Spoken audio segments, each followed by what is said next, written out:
हजरत Khubaib को गिरफ्तार कर लिया मक्के वालों ने। उस वक़्त गुर्बत थी इस्लाम पर।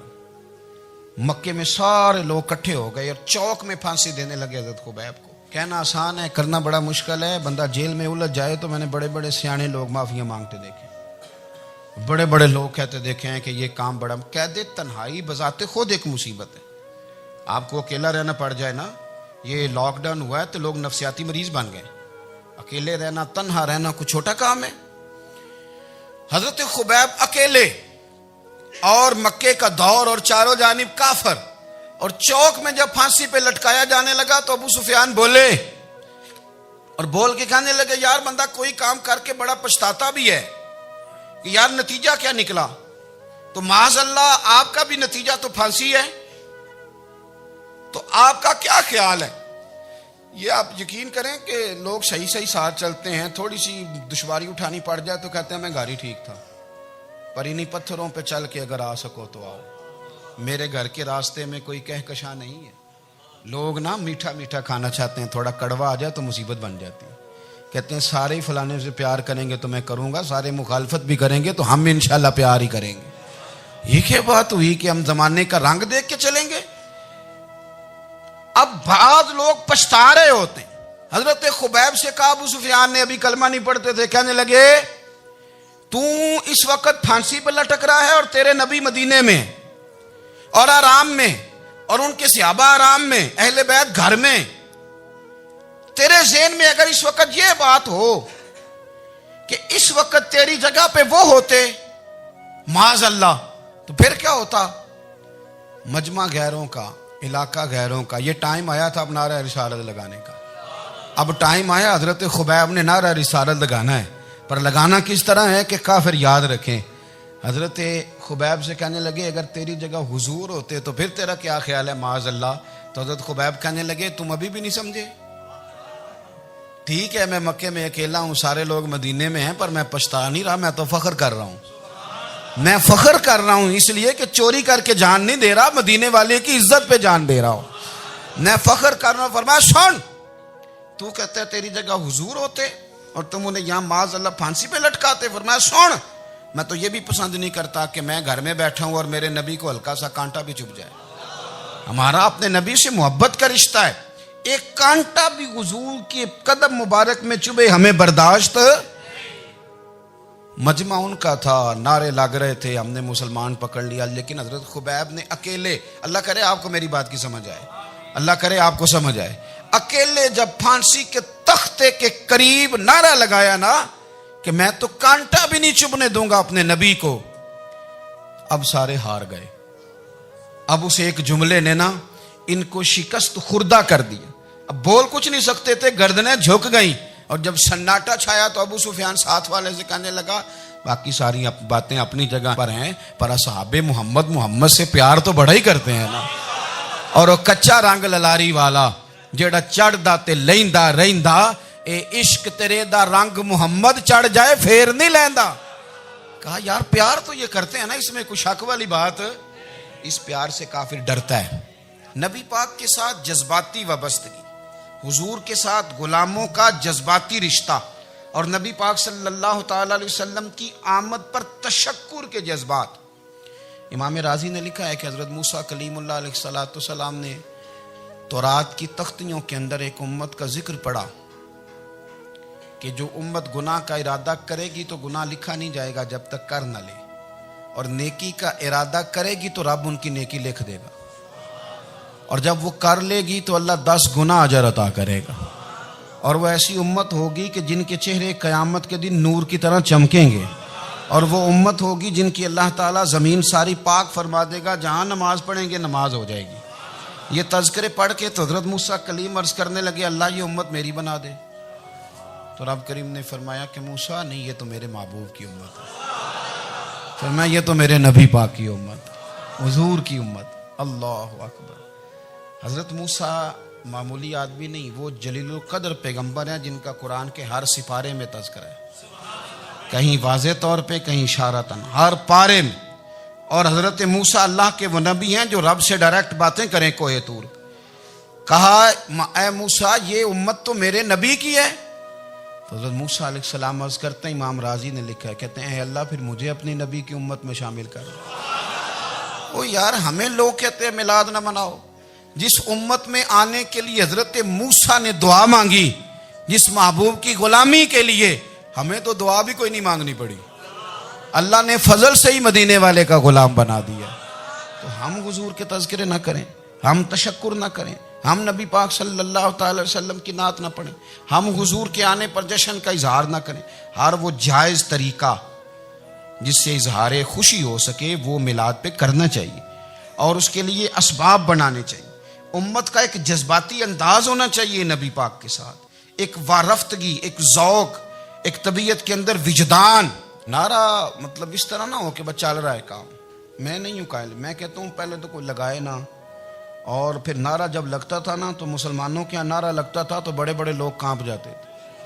सूफिया ने लिखा है कि हज़रत उमर ने जब कलमा पढ़ा ना तो 39 बंदे कलमा पढ़ते थे। तो नबी पाक ने रात को दुआ मांगी, ऐ अल्लाह उमर को मुसलमान करके इस्लाम को इज्जत दे। हज़रत उमर सवेरे आ गए, मुझमें वो तफसील में नहीं जाता, बात लंबी। हज़रत उमर जब आए ना और उन्होंने आते जब कहा ना कि मैं कलमा पढ़ने आया हूं, तो हुजूर इतने राजी हुए कि नबी पाक ने कहा अल्लाहु अकबर। तो सहाबा ने नारे लगाए अल्लाहु अकबर, अल्लाहु अकबर। यानी 40 लोग मुसलमान हुए तो नारे लगे, नारे लगे। हमारे सूफिया कहते हैं हज़रत उमर के आने पर जब नारे लगे तो बताओ कि वो तो नारे तकबीर लगा, नारे रिसालत क्यों नहीं लगा? तो कहते हैं गोया हमें हुजूर ने ये समझाया है, हुजूर के इशारों ने समझाया है कि मैं अब अपने नारे खुद तो नहीं ना लगाऊंगा, मैंने तो अल्लाहु अकबर कह दिया, उमर आ गया है, मेरे नारे लगाता रहेगा। अब नारे लगेंगे। हज़रत उमर ने पहले दिन ही कहा कि हुजूर आप सच्चे रसूल हैं तो छुप छुप के नमाज क्यों पढ़े? शुरू हो गए नारे, हुजूर आप सच्चे हैं तो छुप छुप के नमाज का क्या माना हो? तो हुजूर ने फरमाया तेरा क्या इरादा? कि हुजूर सारे नहीं, एक मैं, एक अमीर हमजा, एक लाइन के आगे वो लग जाए, एक के आगे मैं लग जाऊं, और बाकी मुसलमान जितने हैं कुल 40 थे, पीछे 18 19 बचेंगे, तो एक लाइन में वो हो जाए, एक में आगे, एक में अमीर हमजा हो, एक में मैं हूं। तो देख लेते हैं ये हमें नमाज कैसे नहीं पढ़ने देते। हाँ हाँ देख लेते हैं, आए ना मैदान में, इधर आ सितमगर हुनर आजमाए, तो तीर आजमा हम जिगर आजमाए, और गुलामाने मोहम्मद जान देने से नहीं डरते, ये सर कट जाए यहां रह जाए कुछ परवाह नहीं करते।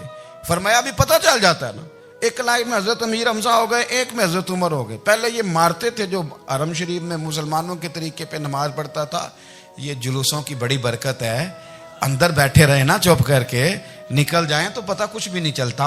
जब निकलते हैं ना लोग कहते हैं जुलूस क्या माना है, तो मैं बताता हूँ ना जुलूस का माना क्या है।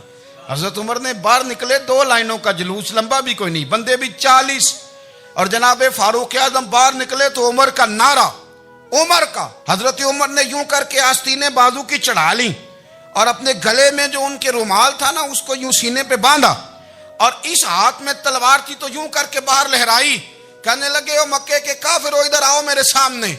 जिसने अपनी बीवी बेवा करानी हो, जिसने बच्चे यतीम कराने हो, वो आए मैदान में। मुस्तफा के गुलाम आज सड़कों पे निकल आए मैदान में, हमारे सामने हमारा मुकाबला करे। आए ना मैदान में, हम निकले हैं। अब हम यहाँ काबे में एलानिया नमाज पढ़ेंगे, हम पढ़ेंगे। ताकत है तो आओ ना, हमारा मुकाबला करो, आओ। कुफर बजाते खुद बहुत बड़ा झूठ है, और झूठ के पैर बस 2 बंदे निकले तलवारें लेके आगे आगे। तो फिर हजरत उमर ने एलानिया नमाज पढ़वाई खाना काबा। तो मेरे भाई रसूलुल्लाह सल्लल्लाहु अलैहि वसल्लम के गुलाम तो जब नारा लगाते थे तो हो ही कमाल जाता था। फिर बरेली के इमाम बोले, कहने लगे पेश हक मुजदा शफात का सुनाते जाएं। हुजूर क़यामत के दिन आगे आगे ना, हमारे आगे आगे खुशखबरी देंगे, कहेंगे तुम फिक्र ना करो, आ जाओ मैं तुम्हें बख्शवाता हूं, मैं तुम्हारी सिफारिश, आ जाओ पीछे पीछे। हुजूर न पेश हक मुजदा शफात का सुनाते जाएंगे। यकीन करें बरेली के इमाम को भी बड़ा ही रंग आता है बयान करने का। कहने लगे आप रोते जाएंगे, अल्लाह को मनाना है ना हुजूर ने। कहते हैं पेश हक मुजदा शफात का सुनाते जाएंगे, आप रोते जाएंगे, पर हमको हंसाते जाएंगे। बागे जन्नत में मुहम्मद मुस्कुराते जाएंगे, फूल रहमत के गिरेंगे, हम उठाते जाएंगे, और हश्र में होगा हमारा दाखिला इस शान से, हम या रसूल अल्लाह का नारा लगाते जाएं। हम या रसूल अल्लाह का नारा। इमाम राजी कहते हैं हुजूर ने एक रुक्का पकड़ा छोटा सा, एक बंदे को लोग दोजख में लेके जा रहे हैं। अच्छा मुझे एक बात बताओ, फैसला पहले हो गया है, अल्लाह के सामने हुआ है और फैसला हो गया और तय हो गया कि दोजख में जाना है। वो करीब पहुंच गए दोजख के, तो हुजूर ने देख लिया। और बताया किसने? हजरत आदम ने। हजरत आदम कहने लगे हुजूर वो आपके गुलाम को दोजख में ले जा रहे हैं। नबी पाक आगे गए, क्या पढ़ते हैं हमारे भाई, हुजूर ने मुझे उनसे छुड़ा के छोड़ दिया। नबी पाक सल्लल्लाहु अलैहि वसल्लम आगे गए, फरमाया इधर आओ, कहां लेके जा रहे हो? अल्लाह के सामने फैसला हुआ है ना, फरिश्तों ने किया है ना। फरिश्ते को किसी से बदध्यानती तो नहीं ना करते, फरिश्तों ने जो किया ठीक किया है ना। क्यों लेके जा रहे हो? सोने गुनाह ज्यादा है, नेकियां थोड़ी हैं। फरमाया मेरे सामने तोलो। किसी फरिश्ते ने नहीं कहा कि सोने माज़अल्लाह हमको बेईमान है, हमारी कोई इससे जिद चल साडा को बनना सान जाए दे नाल। भाई मेरा मतलब है सही तोला है, फैसला है, पर मैं दोबारा तोलो। गोया रब भी फरमाता है जैसे मेरा महबूब कहता है वैसे ही कर। और कोई नहीं, दोबारा तोल लो, कोई हर्ज नहीं, तोलो ना दोबारा।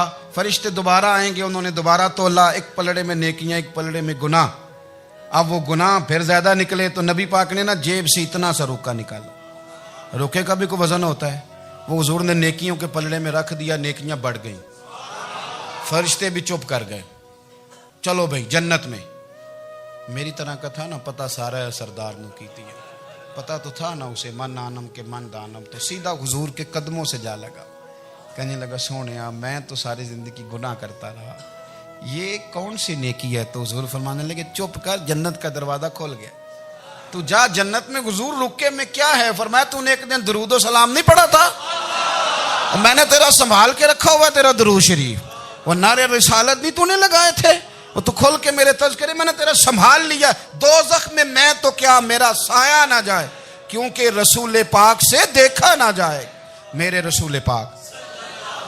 और मेरी बात सुनो, मैं भी आपको खाना नहीं खिलाता, लंगर मेरे संगी खिलाते हैं, मेरे दोस्त आपको खाना पेश करते हैं। हर जगह आप जाते हैं तो वहाँ कुछ लोगों की ड्यूटी होती है, लेकिन तिरमिजी शरीफ सियासता की हदीस है। हजरत अनस ने पूछा था हुजूर क़यामत में कहाँ मिलेंगे? फरमाया हौज़े कौसर पे।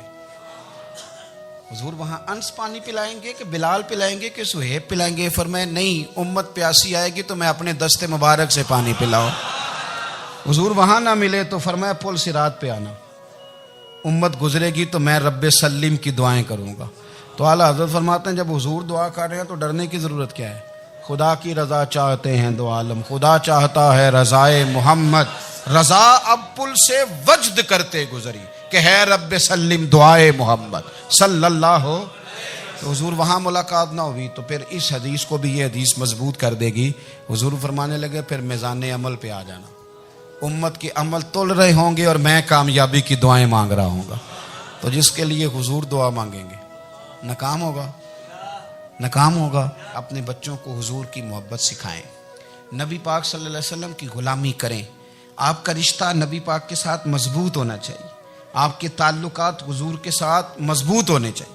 और आपने दाएं बाएं नहीं देखना कि प्रोपेगेंडा क्या है, लोग क्या कह रहे हैं। लोगों को देख के जो लोग रास्ता बनाते हैं वो पीछे रह जाते हैं। आपने ये देखना है कि मेरा हुजूर से निस्बत का ताल्लुक मजबूत है, कोई किधर जा रहा है इससे हमें कोई ताल्लुक। इस वक्त आलमी हालात क्या हैं, कौमी हालात क्या हैं, मुआशी हालात क्या हैं, जर्नलिस्ट क्या कह रहे हैं फलाने के, हमें इससे गरज नहीं है। हमें तो इतना पता है कि हमने अपने नबी को राज़ी करना है। तो इसलिए खूबसूरत महाफिल का जिक्र करें, खूबसूरत दुरूद शरीफ पढ़ें।